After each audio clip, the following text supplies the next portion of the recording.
how to search infographic pictures using Perplexity AI. So in order to do that, you just need to head over and ask this anything. For example, let's say something like, how does global warming affects us? So you can head over and then search for this. And then once you have searched for this, it will show you some answers right here. And you can also see in here some sources. So what you can do instead, if you want to see some infographic pictures, you can see in here this search images. Head over and click on it.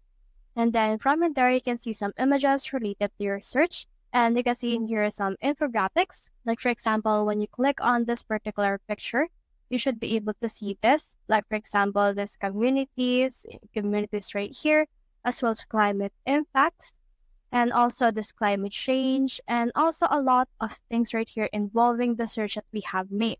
So from in there, you can head over and then get inspiration from that. And once you have get inspiration, you can actually use the answer that they provided in order to tailor your own thing or your own template and own infographic. So that's how you search infographic pictures using Perplexity AI. Hope we helped.